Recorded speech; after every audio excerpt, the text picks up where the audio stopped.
নমস্কার বন্ধুরা, সিরিয়ালের সাতকাহন চ্যানেলে আপনাদের স্বাগত জানাই।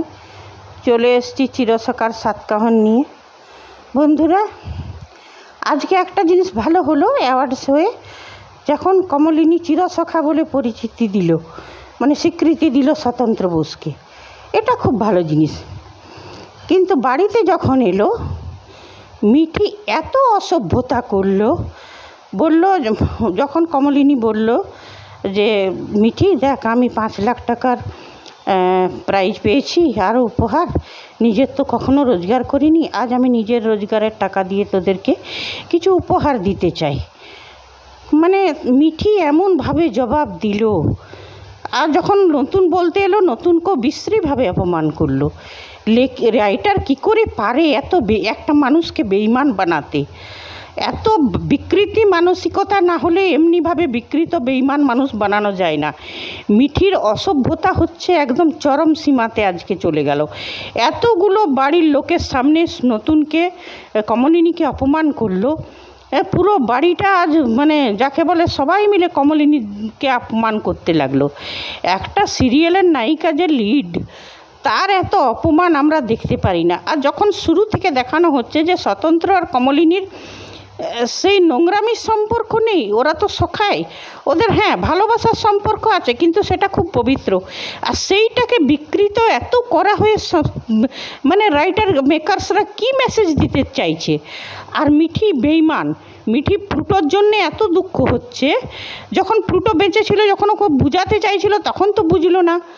তারপরে প্লুটোকে যা তাভাবে অপমান করেছে। মিঠি হচ্ছে একটা চরম বেঈমান অসভ্য মেয়ে, মানে মা বাপের কলঙ্ক। এই বুবলাইয়ের থেকে বেশি সাংঘাতিক হচ্ছে এই মিঠি। আমরা সিরিয়ালে আর কখনো মিঠিকে দেখতেই চাই না কোনো দিন। এই যে মিঠির ক্যারেক্টারে যে মেয়েটা রোল করছে, দিঠিতেও এমনি ছিল আর মিঠিতেও এমনি। এই মেয়েটাকেই কখনো দর্শকরা চাইছে না।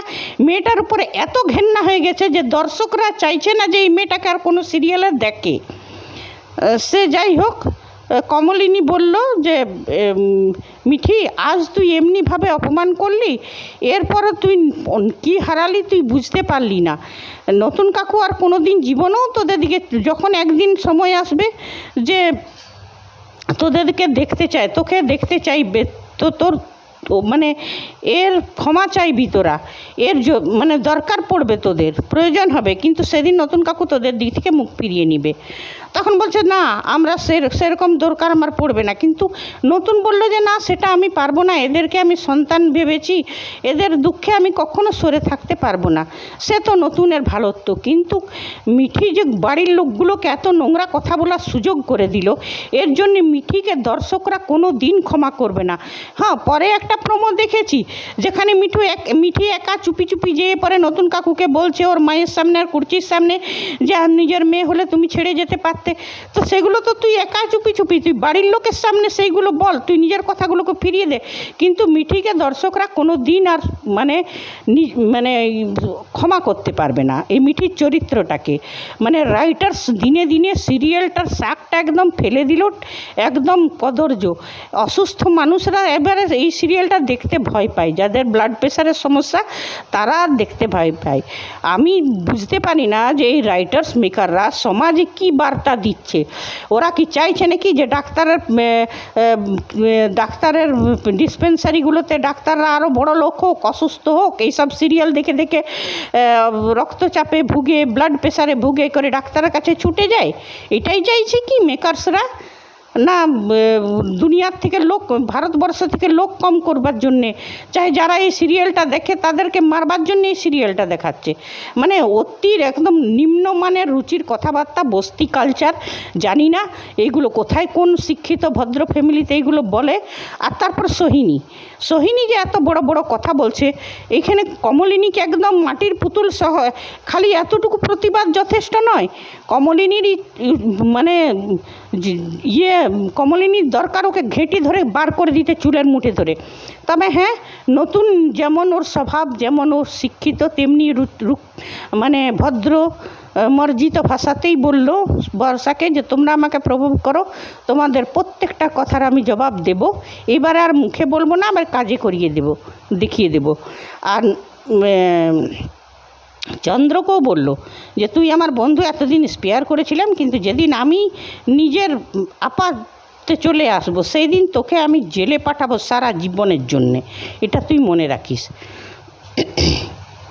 তারপরে যখন বিশ্রীভাবে অপমান করলো যে আমাদেরটা আমাদিকেই দেখতে দাও, তখন নতুন বলল ঠিক আছে আমি এটা ভুল করেছিলাম, তোদের কাছে এসে মিঠি ক্ষমা চাইছি, ঠিক আছে আমি তোদের আর কোনো কিছুতে। কিন্তু বাবির তখন বলছে লক্ষ্মীমণি বুড়ি, ভুল যখন বুঝতে পেরেছো ভুলটাকে শুধরে নাও। তখন বললো যে তোমার কাছে আমি কোনো ভুল করিনি মাসি, তুমি একদম কিছু বলো না।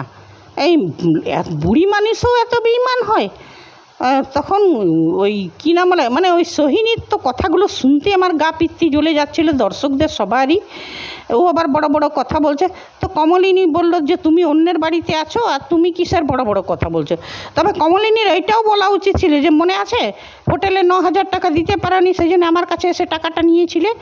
ওকে ঘেঁটি ধরে বার করুক কমলিনী। এতটুকু নম্র ভাষাতে এইটুকু প্রতিবাদে কিচ্ছু হবে না, দর্শকরা মন গলবে না। এই সিরিয়ালটা তো এবারে যাবে। যাই হোক,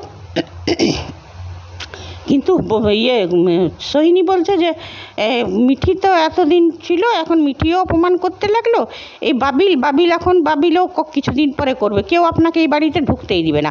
তখন বাবিল জড়িয়ে ধরলো নতুন কাকুকে, বলল আমরা তোমার সম্মান রক্ষা করতে পারলাম না নতুন কাকু।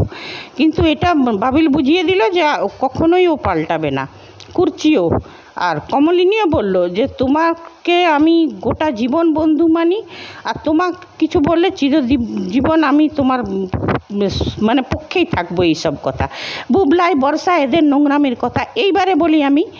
এই যে মেকার্সরা, যেটা বলছিলাম, মেকার্সরা চাইছে যে মানুষরা এই সিরিয়াল দেখে অসুস্থ হোক, কিংবা হয়তো সিরিয়াল দেখার পরে লোক কমাবার জন্য এই সিরিয়ালটা দেখাচ্ছে।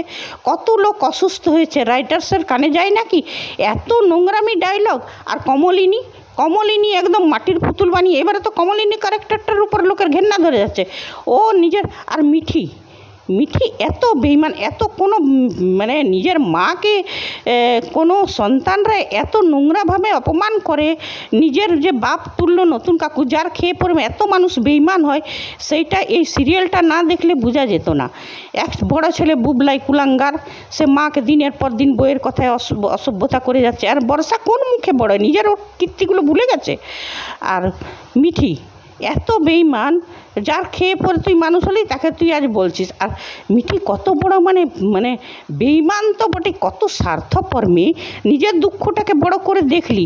অন্য যদি মেয়ে হতো, মায়ের অ্যাওয়ার্ড ফাংশানে নিজের কষ্ট ভুলে নিয়ে মাকে অ্যাপসেট করতো, মাকে কত মায়ের সাপোর্টে কত থাকতো, মাকে কত ভালো ভালো কথা বলতো। ভিতরে যতই কষ্ট থাকো, যদি সত্যিকারের যদি মাকে ভালোবাসতো, মায়ের মেয়ে হতো, তাহলে ও নিজের দুঃখটাকে ভুলে নিয়েই মায়ের আনন্দেতে আনন্দিত হতো। এ কেমন সন্তান, মানে সব সময় চাই যে মা আমাদের সব সময় কিছুতে থাকুক, কিন্তু মায়ের সুখে দুঃখে আমরা কিছু থাকবো না। এইগুলো বার্তা দিচ্ছে রাইটার, যে মাকে কেমনভাবে অপমান করা যায়, কেমনভাবে বেইমানি করা যায়, যার বাড়িতে থাকবো তার সঙ্গে কেমনভাবে খারাপ ব্যবহার করা যায়, এইগুলো দেখা যাচ্ছে। যদি মা ছেলে মেয়েদের দুঃখে দুঃখী, সুখে সুখী হয়, তো ছেলে মেয়েদের কর্তব্য নয় কি?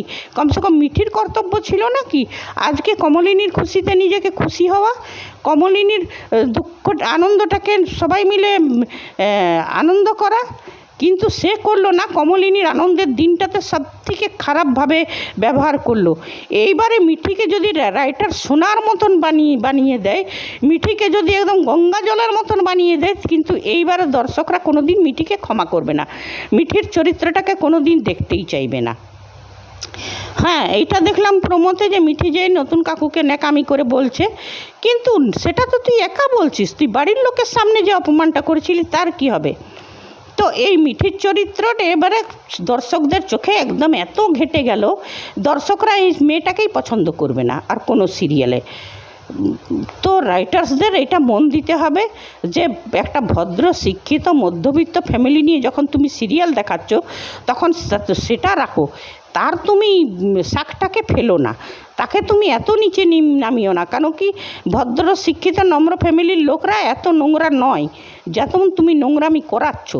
এগুলো দর্শকরা বলছে এটা রাইটারের মানসিক বিকৃতি, রাইটার এগুলোই দেখতে অভ্যস্ত, ওই জন্যই এগুলো দেখাচ্ছে। যাই হোক বন্ধুরা, চিরসখা বলতে আর আমার বিরক্ত লাগছে, তবে বলতে তো হবেই, কেন কি আপনারা চান যে কেউ প্রতিবাদ করুক, আর সেই জন্যই আমি এগুলো প্রতিবাদ করবার জন্যই বলি, আপনাদের দর্শকের হয়ে বলি আমি, তো যদি মেকার্সদের কানে পৌঁছায় সেই জন্যে। ঠিক আছে বন্ধুরা, আজ এতটাই। আবার আসবো চিরসখার 7 কাহন নিয়ে। আর কিছু ভালো হয় তো নিশ্চয়ই ভালো বলবো, যেমন এটা কমলিনী যে স্বীকৃতিটা দিল ভালো হলো, ওইটা আমি বললাম ভালো। ঠিক আছে বন্ধুরা, আজ এতটাই। আবার আসবো চিরসখার 7 কাহন নিয়ে। ধন্যবাদ, বাই।